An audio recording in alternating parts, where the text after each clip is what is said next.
My Doctor, brought to you in association with Kaula, flavoring your moments. സമൂഹത്തിൽ മാന്യതയും ഉയർന്ന ശമ്പളവും ഉടനടി ജോലിയുമാണ് ആവശ്യമെങ്കിൽ മൂന്നാർ കേറ്ററിംഗ് കോളേജിൽ ചേരണം. Munnar catering college truly international. സ്വർണ്ണപ്പണയം കൊശമറ്റത്തിലായ സ്വർണം എന്നും നമ്മുടേത്. Koshamattam Finance.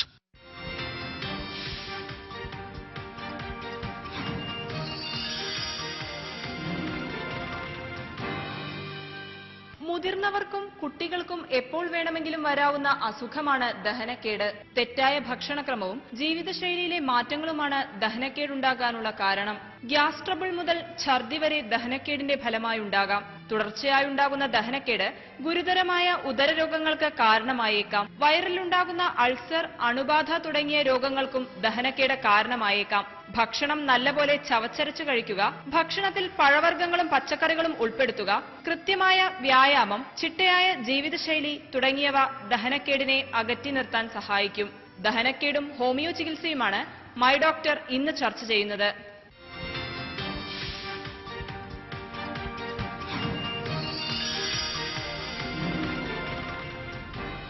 നമസ്കാരം, മൈ ഡോക്ടറിലേക്ക് സ്വാഗതം. ദഹന പ്രശ്നങ്ങൾക്കുള്ള ഹോമിയോ ചികിത്സയെക്കുറിച്ചാണ് മൈ ഡോക്ടർ ഇന്ന് ചർച്ച ചെയ്യുന്നത്. ഈ വിഷയത്തിൽ പ്രേക്ഷകരുടെ സംശയങ്ങൾക്ക് മറുപടി പറയാനായി കൊടുങ്ങല്ലൂർ ഗവൺമെന്റ് ഹോമിയോ ഡിസ്പെൻസറിയിലെ ചീഫ് മെഡിക്കൽ ഓഫീസറായ ഡോക്ടർ AN നസറുള്ള അതിഥിയായി എത്തിയിട്ടുണ്ട്. ഡോക്ടർ സ്വാഗതം. എല്ലാവരും ഒരിക്കലെങ്കിലും അനുഭവിച്ച ഒരു കാര്യമായിരിക്കും ദഹന പ്രശ്നം. യഥാർത്ഥത്തിൽ എന്താണ് ഈ ഇൻഡൈജഷൻ അഥവാ ദഹന പ്രശ്നം എന്ന് പറയുന്നത്? ഇൻഡൈജഷൻ എന്നാൽ ഒരു അസുഖമായിട്ട് കണക്കാക്കാൻ പറ്റില്ല. അത് ഒരു രോഗ ലക്ഷണം മാത്രമാണ്. ഒരു ഡിസ്കംഫർട്ട് അല്ലെങ്കിൽ ഒരു അണീസിനെസ് ഭക്ഷണം കൊണ്ടിരിക്കുമ്പോഴോ കഴിച്ചു കഴിയുമ്പോഴോ തോന്നുന്ന ആ അസ്വസ്ഥതയാണ് ഈ ഇൻഡൈജഷൻ എന്ന് വീക്ഷിക്കുന്നത്.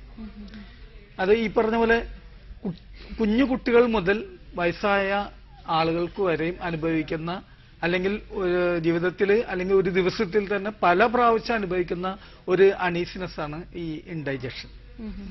അതിന് പല കാരണങ്ങളുണ്ട്. ഇത് നേരത്തെ പറഞ്ഞ പോലെ ഇത് രോഗലക്ഷണം മാത്രമാണ്, രോഗമല്ല.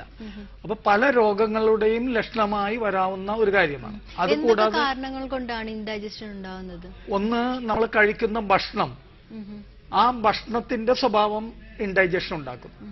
അതേപോലെ ഭക്ഷണം കഴിക്കുന്ന സമയം പ്രശ്നം ഉണ്ടാക്കുന്നു. ഒന്ന്, കൃത്യമായ അളവിലും കൃത്യമായ സമയത്തും ഭക്ഷണം കഴിക്കാൻ ശ്രദ്ധിക്കേണ്ടതുണ്ട്. അതേപോലെ ഈ ഭക്ഷണത്തിനോടൊപ്പം കഴിക്കുന്ന ചില മരുന്നുകൾ ഇൻഡൈജഷൻ ഉണ്ടാക്കും. ആൽക്കഹോൾ, കോഫി, സോഡ, പിന്നെ ഡ്രഗ്സ്, ഇതെല്ലാം തന്നെ ഇൻഡൈജഷൻ ഉണ്ടാക്കുന്നതാണ്.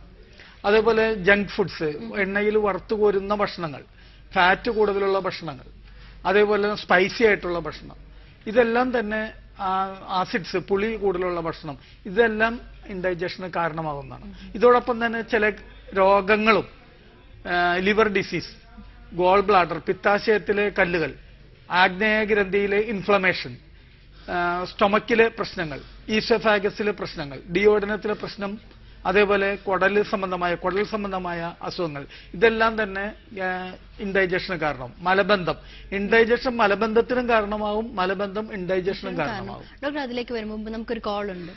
ഹലോ, മൈ ഡോക്ടർ ആണ്, ഇതാരാണ്? എന്റെ പേര് രാകേഷ് എന്നാണ്. ഡോക്ടറോട് ചോദിച്ചോളൂ. Hello doctor. Hello Rakesh. Doctor, ഞാൻ കൊല്ലത്തുനിന്ന് വിളിക്കുകയാണ്. എനിക്കാണെങ്കിൽ ദഹന പ്രശ്നത്തിന്റെ പ്രശ്നമുണ്ട്. പിന്നെ ഭയങ്കര വിശപ്പ്, വയറ്റില് ഭയങ്കര സൗണ്ട്, ഇതൊക്കെയാണ് എനിക്ക് അനുഭവപ്പെടുന്നത്. എന്താണ് ഡോക്ടർ എന്നത്? ഇൻഡൈജഷന്റെ പ്രധാന ലക്ഷണങ്ങളാണ് ഇപ്പൊ രാകേഷ് പറഞ്ഞത്. ഒന്ന്, വയറ് വീർത്ത് കെട്ടി നിൽക്കുക, വയറ്റിൽ മുരളുന്ന പോലെ സൗണ്ട് കേൾക്കുക, ഭക്ഷണത്തിനോട് അതൃപ്തി തോന്നുക, മലബന്ധം ഉണ്ടാവുക, ഛർദ്ദിക്കാൻ വരാ, ചിലപ്പോൾ ഛർദി ഉണ്ടായിന്ന് വരും. ഇത് ഇൻഡൈജഷന്റെ ലക്ഷണങ്ങൾ. ഇതിന് ഒട്ടേറെ കാരണങ്ങളുണ്ട്. ഇതിലൊരു മെഡിക്കൽ ഇൻവെസ്റ്റിഗേഷന് പോകേണ്ടത് സ്ഥിരമായ വിശപ്പ് ഇല്ലായ്മ, അതുകൂടാതെ നമ്മളുടെ വെയിറ്റ് ക്രമാതീതമായി കുറഞ്ഞു വന്നുകൊണ്ടിരിക്കുക, ഇത്യാദി ലക്ഷണങ്ങൾ കൂടെ ഉണ്ടെങ്കിൽ, അതല്ലെങ്കിൽ ഛർദ്ദിക്കുന്നതിൽ ബ്ലഡിന്റെ മാറ്റർ കാണുക, വയറ്റിൽ നിന്ന് പോകുമ്പോൾ ടാറി ആയിട്ടുള്ള മലം, അതായത് ബ്ലഡ് കലർന്നതോ കറുത്ത നിറത്തിൽ കാണുന്നതായ മലം, ഇത്യാദി ലക്ഷണങ്ങൾ ഉണ്ടെങ്കിൽ ഇത് റൂൾ ഔട്ട് ചെയ്യണം. ഇതിനു വേണ്ടി ചില ബ്ലഡ് ടെസ്റ്റുകളുണ്ട്.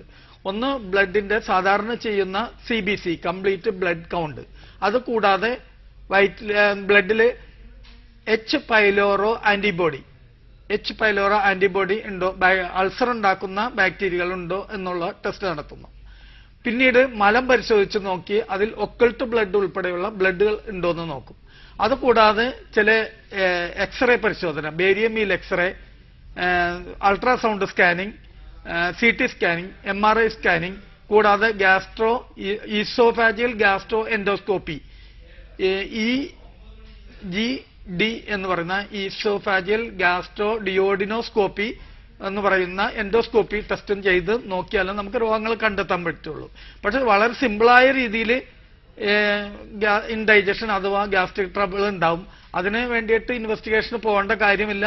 കുറച്ച് കഴിയുമ്പോൾ തന്നെ ഇത് തനിയെ മാറിപ്പോകുന്നുവെങ്കിൽ അതിന് ഇൻവെസ്റ്റിഗേഷന്റെ ആവശ്യമില്ല.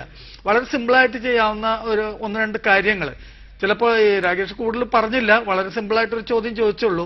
രാത്രി ഭക്ഷണം കഴിക്കുന്നത് വളരെയധികം ശ്രദ്ധിക്കണം. രാത്രിയിലെ ഭക്ഷണം പരമാവധി കുറക്കണം. നമ്മൾ എന്തിനാണ് ഭക്ഷണം കഴിക്കുന്നത്? എനർജി ഉണ്ടാവാനാണ്. എനർജി നമ്മൾക്ക് രാത്രി കിടന്നുറങ്ങുന്ന ആൾക്ക് എന്തിനാണ് എനർജി? ശ്വാസോച്ഛ്വാസം ചെയ്യുന്നതിനും ഹാർട്ട് ബീറ്റ് ഇടിക്കുന്നതിനും വേണ്ടി വരുന്ന ഒരു എനർജിയുടെ ആവശ്യം മാത്രമേ രാത്രി ഫുഡിന് ആവശ്യമുള്ളൂ. അപ്പോൾ വളരെ ലൈറ്റായ ഒരു ഭക്ഷണമാണ് രാത്രി കഴിക്കേണ്ടത്. മാത്രമല്ല അത് കഴിക്കുന്ന സമയവും ശ്രദ്ധിക്കണം.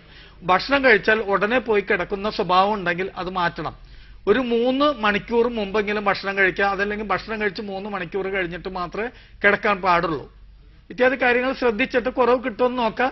ഇല്ലെങ്കിൽ ഒരു ഡോക്ടറായിട്ട് നേരിട്ട് കണ്ട് കൺസൾട്ട് ചെയ്ത് രാകേഷിന്റെ അസുഖം എന്താണെന്ന് ഇൻവെസ്റ്റിഗേഷൻ നടത്താം. ഡോക്ടർ, നമുക്ക് അടുത്ത കോളിലേക്ക് പോകാം. ഹലോ ഹലോ ഹലോ ഹലോ ഡോക്ടറോട് ചോദിച്ചോളൂ. ഹലോ ചോദിച്ചോളൂ, കേൾക്കാം. ഡോക്ടർ, എന്റെ പേര് ജിജോ എന്നാണ്. ഞാൻ കണ്ണൂരിൽ നിന്ന് വിളിക്കുന്നതാണ്. ഡോക്ടർ, എന്റെ പ്രശ്നം അതായത് എനിക്ക് വയറ് വല്ലാതെ ഇങ്ങനെ വീർത്ത് വരുന്ന പോലെ.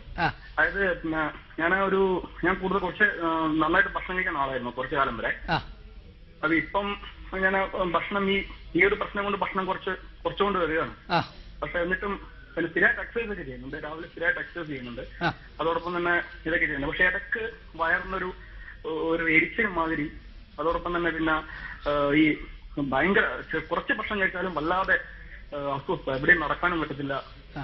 ഞാൻ മാർക്കറ്റിംഗ് പ്രൊഫഷണലാണ്. ആക്ച്വലി വണ്ടി ഓടിക്കാൻ പറ്റത്തില്ല. അങ്ങനത്തെ ഒരു പ്രോബ്ലംസ് വരുന്നു. ഞാൻ കുറച്ച് നോർമൽ മെഡിസിൻസ് ഒക്കെ കുറച്ച് കഴിച്ചു. അതിനെ കൊണ്ടൊന്നും പിന്നെ ഡോക്ടേഴ്സ് പറഞ്ഞതനുസരിച്ചിട്ട് എക്സസൈസും കാര്യങ്ങളൊക്കെ രാത്രിയൊക്കെ ഭക്ഷണം കുറച്ചാണ് കഴിക്കുന്നത്. പക്ഷെ എന്നിട്ടും ഒരു ശരിയായിട്ട് ഇതിലേക്ക് വരുന്നില്ല. ഭക്ഷണം കുറക്കേണ്ട കാര്യമില്ല രാകേഷ്. ഭക്ഷണം ഇപ്പൊ ഓവർ വെയിറ്റ് എത്ര ഉണ്ടെന്ന് പറഞ്ഞില്ല. വെയിറ്റ് എന്റേത് 78. അപ്പൊ തീർച്ചയായിട്ടും വെയിറ്റ് കുറക്കണം. അതിന് ഭക്ഷണം കുറക്കേണ്ടി വരും. അതുകൂടാതെ ബ്ലോട്ടഡ് അബ്ഡോമൻ, അതായത് കൊടന്ത എന്ന് പറയുന്ന വയറ് വീർത്തിരിക്കുന്ന അവസ്ഥ ഉണ്ടാവും. ഇതില് ശ്രദ്ധിക്കേണ്ടതെന്ന് വെച്ച് കഴിഞ്ഞാൽ വയറ് വീർത്തിരിക്കുന്നവര് ഭക്ഷണം കഴിച്ചിട്ട് ഉടനെ ഒരു കാരണവശാലും കിടക്കരുത്. ഉച്ചക്കാണെങ്കിലും രാത്രിയാണെങ്കിലും ഭക്ഷണം കഴിച്ച് കിടക്കുമ്പോൾ ഒരു കാര്യം ശ്രദ്ധിക്കേണ്ടത്, നമ്മളുടെ ബ്ലോട്ടഡ് അബ്ഡോമൻ ആണെങ്കിൽ അതിനേക്കാളും താഴെ ഈസോഫാഗസും ചെസ്റ്റും വരും. അപ്പോൾ വയറ്റിലുള്ള ഹൈഡ്രോക്ലോറിക് ആസിഡ്, സ്ട്രോങ് ആസിഡാണ് ഹൈഡ്രോക്ലോറിക് ആസിഡ്. ഈ ആസിഡ് ഈസോഫാഗസിലേക്ക് തിരിച്ചു കയറാൻ തുടങ്ങും. ഈ സ്റ്റൊമക്കിനെയും ഈസോഫാഗസിനെയും വേർതിരിക്കുന്ന വാൽവിന്റെ ഉള്ളിലൂടെ തിരിച്ച് റിഫ്ലക്സ് ഈസോഫാജൈറ്റിസ് എന്ന് പറയുന്ന ഒരു കണ്ടീഷൻ ഉണ്ടാക്കുകയും ആ കണ്ടീഷൻ ശക്തമായ നെഞ്ചുവേദനയും ഗ്യാസ്ട്രൈറ്റിസ്, ഇൻഫ്ലമേഷൻ ഓഫ് ദി സ്റ്റൊമക്കും ഉണ്ടാക്കും. അത് വരാതിരിക്കണം എന്നുണ്ടെങ്കിൽ ഒരു കാരണവശാലും ഭക്ഷണം കഴിച്ച ഉടനെ കിടക്കാതിരിക്കുക. അഥവാ ഇനി കിടക്കുന്ന സമയത്ത് ശ്രദ്ധിക്കേണ്ടത്, ഈ കട്ടിലായിരിക്കുമല്ലോ മിക്കവാറും കിടക്കുക. അപ്പൊ കട്ടിലിന്റെ തല വെക്കുന്ന ഭാഗം കുറച്ച് എലിവേറ്റ് ചെയ്ത് വെക്കുക, അതായത് പൊക്കി വെക്കുക. ഒരു 2 ഇഷ്ടികയുടെ പൊക്കത്തിൽ തലഭാഗം പൊക്കി വെക്കുകയും കാല് താഴ്ത്തി വെക്കുകയും ചെയ്യുക. അപ്പോൾ വയറിനേക്കാളും മുകൾ ഭാഗത്ത് ചെസ്റ്റ് വന്നു കഴിഞ്ഞാൽ ഈ ഗ്യാസ്ട്രിക് എൻസൈംസ് റിഫ്ലക്സ് ഈസോഫാജൈറ്റിസ് എന്ന് പറഞ്ഞ കണ്ടീഷനിൽ നിന്ന് രക്ഷപ്പെടാൻ പറ്റും. അപ്പൊ അതൊന്ന് ശ്രദ്ധിക്കുക. പിന്നെ രണ്ടാമത്, ഭക്ഷണത്തിന്റെ അളവ് കുറക്കുന്നത് എപ്പോഴും രാത്രിയാണ് നന്നായിട്ട് കുറക്കേണ്ടത്. രാവിലെ നല്ലപോലെ ഭക്ഷണം കഴിക്കണം. ഉച്ചക്ക് കുറച്ചും കൂടെ കുറക്കാം. കാരണം നമ്മൾ പണിയെടുക്കാൻ പോകുന്നത് രാവിലെ ഭക്ഷണം കഴിച്ചിട്ടാണ്. നമുക്ക് എനർജി വേണ്ടത് അപ്പോഴാണ്. ഇപ്പൊ രാവിലെ നന്നായിട്ട് ഭക്ഷണം കഴിക്കുക. ഉച്ചക്ക് പിന്നെ ആഫ്റ്റർനൂൺ സെഷന് വേണ്ടിയിട്ടുള്ള ഫുഡിന്റെ ആവശ്യമുള്ളൂ. അത് എനർജിക്കുള്ള ഫുഡ് വേണ്ടു. അതുകൊണ്ട് അത് കുറച്ചും കൂടെ കുറക്കാം. രാത്രി വളരെ ലൈറ്റ് ഫുഡ് കഴിക്കുക. പിന്നെ ഈ ഇടയായിട്ട് പുതിയതായ വല്ല മരുന്നുകൾ കഴിക്കാൻ തുടങ്ങിയിട്ടുണ്ടെങ്കിൽ അത് ഇതില് നമുക്ക് അസിഡിറ്റി ഉണ്ടാക്കുന്ന മരുന്നുകളാണെങ്കിൽ അത് ചിലപ്പോൾ വിഡ്രോ ചെയ്യേണ്ടി വരും. അതല്ലെങ്കിൽ മാറ്റി മരുന്ന് കഴിക്കേണ്ടി വരും. അതോടൊപ്പം തന്നെ ചിലപ്പോ ഈ ഗ്യാസ്ട്രിക് ആന്റാസിഡ്സ് അല്ലെങ്കിൽ ആസിഡ് ബ്ലോക്കേഴ്സ് വിഭാഗത്തിൽപ്പെട്ട മരുന്നുകൾ കഴിക്കേണ്ടി വരും. ആന്റാസിഡ് എന്ന് പറയുന്നത് ജലൂസിൽ പോലെയുള്ള മരുന്നുകളും, മറ്റേത് ആന്റാസിഡ് എന്ന് പറയുന്നത് ആസിഡ് ബ്ലോക്കേഴ്സ് എന്ന് പറയുന്നത് മറ്റേ നമ്മുടെ ഒമപ്രസോള്, ഒമസ് എന്നൊക്കെ പറഞ്ഞ് വാങ്ങിക്കാൻ കിട്ടുന്ന മരുന്നുകൾ ആസിഡ് ബ്ലോക്കേഴ്സ് ആണ്. അങ്ങനെയുള്ള ഏതെങ്കിലും മരുന്നുകൾ ചിലപ്പോൾ കഴിക്കേണ്ടി വരും. ഇതിനേക്കാളും നിങ്ങൾ ഇതൊക്കെ കഴിച്ചിട്ട് കുറവ് കിട്ടുന്നില്ലെങ്കിൽ തീർച്ചയായിട്ടും നിങ്ങൾ ഹോമിയോ ഡോക്ടറെ കാണാം. കണ്ണൂരെല്ലാം വളരെ പ്രശസ്തരായ ഹോമിയോ ഡോക്ടർമാരുണ്ട്. ഇപ്പൊ എന്ത് കഴിച്ചാലും ഫുഡ് ഗ്യാസ് ആയിട്ട് മാറുന്ന ഒരു ഫീലിംഗ് നിങ്ങൾക്ക് തോന്നുന്നുണ്ടെങ്കിൽ അതിന് വളരെ ഫലപ്രദമായ മരുന്ന് ഹോമിയോപ്പതിയിൽ പറയുന്നു. അതാണ് every food turns into gas എന്ന് പറയുന്ന ഒരു മരുന്ന് തന്നെ ഹോമിയോപ്പതിയിലുണ്ട്. That is അയോഡം. അയഡിനിൽ നിന്ന് പ്രിപ്പയർ ചെയ്യുന്ന മരുന്ന് ഉപയോഗിക്കുകയാണെങ്കിൽ ഈ കംപ്ലൈന്റ് മാറിക്കിട്ടും. പക്ഷെ നിങ്ങൾ ഫാറ്റി ആയതുകൊണ്ട് അതിനേക്കാളും മറ്റൊരു മരുന്ന് കഴിക്കേണ്ടി വരും, കാൽക്കേരിയ അയോഡം എന്ന് പറയുന്ന മറ്റൊരു മരുന്നിലേക്ക്. ഏതായാലും അതൊരു ഹോമിയോ ഡോക്ടറെ കണ്ടിട്ട് ഹോമിയോ ഡോക്ടർ തീരുമാനിക്കും നിങ്ങൾക്ക് ഏത് മരുന്ന് തരണം എന്നുള്ളത്. അടുത്ത കോളിലേക്ക് പോവാം doctor. Hello hello, my doctor ആണ്, ഇതാരാണ്? ഇത് സുധാകരനാണ്, പുലിയന്നൂര്, കാസർഗോഡ് ജില്ലയിൽ. ചോദിച്ചോളൂ സുധാകരൻ. സാർ. ഹലോ സുധാകരൻ, ചോദിക്കൂ. പിന്നെ എനിക്ക് 45 വയസ്സായി സാർ. 73 കിലോ താഴെയായിട്ട് തൂക്കം വരും. പക്ഷെ നല്ലോണം വോളിബോളൊക്കെ ബോൾ കളിക്കുന്നുണ്ട്. പക്ഷേ ടാപ്പിംഗ് ജോലി ചെയ്യുന്നുണ്ട്. രാത്രി 3 മണി എനിക്ക് ടാപ്പിംഗ് ചെയ്യുന്നുണ്ട്. പക്ഷെ ഭക്ഷണം കഴിച്ചാൽ കടലക്കറി, ദോശ രാവിലെ ഭക്ഷണം കഴിച്ചാൽ ഒരു പിന്നെ ദഹനക്കേട് അതിൽ തോന്നുന്നു. രാവിലെ ഇപ്പം ഒരു 8 മണിക്ക് ശേഷം ഞാൻ ഭക്ഷണം കഴിക്കുന്നത് തന്നെ.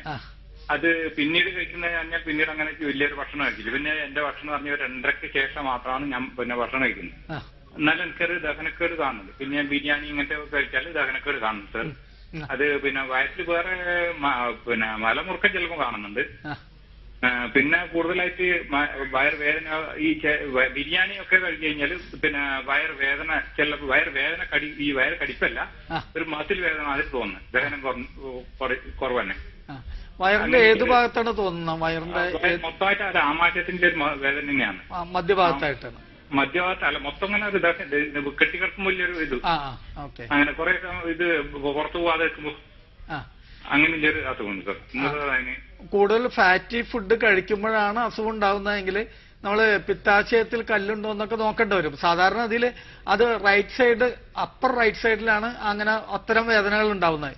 ലിവറിനെ സംബന്ധിച്ചും പിത്താശയത്തിലെ അസുഖങ്ങളെ സംബന്ധിച്ചും പാങ്ക്രിയാറ്റൈറ്റിസിനും എല്ലാം ഈ ഇത്തരം വേദനകൾ ചെറിയൊരു അനീസിനെസ് തോന്നും. പക്ഷെ അത് റൈറ്റ് സൈഡ് ഓഫ് അബ്ഡോമൻ ആണെങ്കിൽ അത് തീർച്ചയായിട്ടും റൂൾ ഔട്ട് ചെയ്യണം. അതേപോലെ റൈറ്റ് സൈഡിന്റെ ഏറ്റവും അടിഭാഗത്താണെങ്കിലും അപ്പൻഡിസൈറ്റിസ് ആണോ എന്ന് നോക്കേണ്ടി വരും. ഇപ്പോ ഇദ്ദേഹം പറഞ്ഞ പോലെ, സാറ് പറഞ്ഞത് വയറിന്റെ അപ്പർ അബ്ഡോമിനലാണ്. അവിടെ ഈ ഗ്യാസ്ട്രൈറ്റിസ്, അസിഡിറ്റി കൂടുതലുണ്ടായത് കൊണ്ട് ഉണ്ടാവുന്ന അസുഖങ്ങളാണ്. ഒന്ന്, നിങ്ങൾ കഴിക്കുന്ന ഫുഡിൽ ഒരു മാറ്റം വരുത്തി നോക്കണം. ഇപ്പൊ കടലയും പുട്ടും കഴിക്കുന്ന ഒരാള് മാറ്റി മറ്റൊരു ഭക്ഷണത്തിലേക്ക് ചേഞ്ച് ചെയ്യുമ്പോൾ ചിലപ്പോൾ ഗ്യാസ് കുറയും. അത് വേറൊരാൾക്ക് അത് ഗ്യാസ് കൂടുതലുണ്ടാക്കുന്നതാണെങ്കിൽ പോലും ഓരോ ഇൻഡിവിജ്വലിനും ഓരോ ഫുഡും വ്യത്യാസം വരും. ഉരുളക്കിഴങ്ങ് കഴിച്ചാൽ ഗ്യാസ് ഉണ്ടാകുന്നവരാണ് മിക്കവരെങ്കിലും ഉരുളക്കിഴങ്ങ് കഴിച്ചാൽ ഗ്യാസ് കുറയുന്നവരുമുണ്ട്. അതേപോലെ കടല, പരിപ്പ്, പയറുവർഗ്ഗങ്ങൾ വളരെയധികം ഗ്യാസ് ഉണ്ടാക്കുന്ന ഒരു വിഭാഗം ആളുകൾ തന്നെയുണ്ട്. അപ്പൊ അതിൽ നിന്ന് മാറി ഒരു ഭക്ഷണശൈലി സ്വീകരിക്കുക. നേരത്തെ പറഞ്ഞു ബിരിയാണി കഴിക്കുമ്പോൾ വരും. ബിരിയാണി തീർച്ചയായിട്ടും ഫാറ്റി ഫുഡാണ്, സ്പൈസി ഫുഡാണ്. അത് മാത്രമല്ല നോൺ വെജാണ് അധികം ബിരിയാണികൾ പ്രിപ്പയർ ചെയ്യുന്നത്. അതും അസിഡിറ്റി കൂട്ടുന്നതാണ്. അത്തരം ഭക്ഷണങ്ങൾ കഴിക്കുമ്പോൾ അസിഡിറ്റി ഉണ്ടാകുക എന്നുള്ളത് സ്വാഭാവികമായ ഒരു കാര്യം മാത്രമാണ്.